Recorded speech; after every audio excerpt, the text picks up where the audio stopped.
Hello everybody, I just wanted to do a quick video revisiting the rainbow Kiridashi that I looked at in the last video. Reason being, I had to wind the review up quite quickly because the memory card was running out and I didn't get to show you the sheath properly. And there are a couple of observations I'd like to make on the sheath. The only sort of suggestions, there's nothing fundamentally wrong with it. It's a nice design and it works well.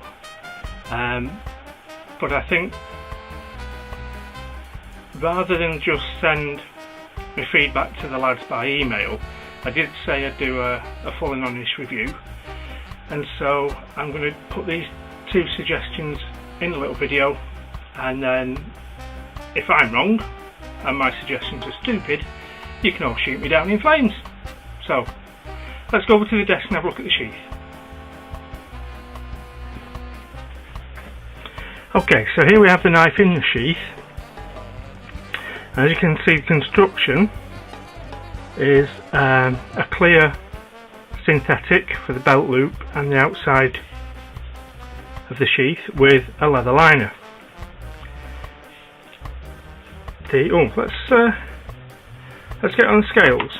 I think from memory the knife on its own weighed 36 grams. So knife and sheath together is 62.9 grams, which is 2.2 ounces. So nice and light, not too heavy for the size. There's the knife. Now on the sheath, the two observations I want to make is the design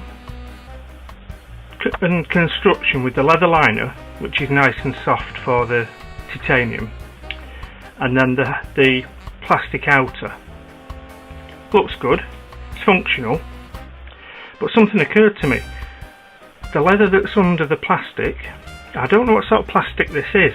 It seems to be the stuff that they make see-through sandals out of for chavs. But the leather that's under the plastic isn't going to get dirty, but the collar that sticks out is going to get grubby.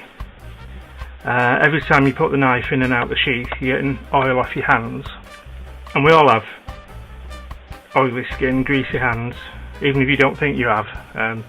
That's why you leave fingerprints at the scene of the crime. So my suggestion, the first one, would be, if the lads were to carry on using this design, and I think they should, it's really good, it might be an idea to use a leather that's been dyed black. That way it will minimise the difference between what's kept clean inside the plastic and what sticks out picking up dust and debris. And if you get any marks on the sticky out bit that are pale, then a little bit of black polish and you're back to brand new. I also think it looked quite good as well. The next thing is the eyelets and riveting. We've got one, I think these are all eyelets, but most of them have had a rivet placed through them, except for this one. And I'm quite happy with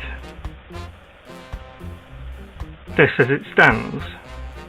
You've got an anchor point there if you need to tie the sheath to anything. But I think what we've got is, with these four here close together, the top half of the sheath is quite busy, whereas the bottom half isn't. And I think just for aesthetic balance, what would be an idea? This eyelet and rivet here isn't quite in the centre of this corner. So if this was to be moved just a couple of mil this way, so it's central on that corner, and then another eyelet could be placed there but empty. And that way, if we discount this one because it's behind the plastic, you've then got three groups of three, with the middle one being an empty eyelet. And I just think that might look a bit more balanced. So those are my suggestions. In no way are they intended to be a criticism. I think it's really, really good. Note, for example, the way the belt loop has been cut with a curve, and then this outer plastic has also been cut with a curve, so that you've got some flexibility. So there is good attention to detail there. I think it makes for a very good package.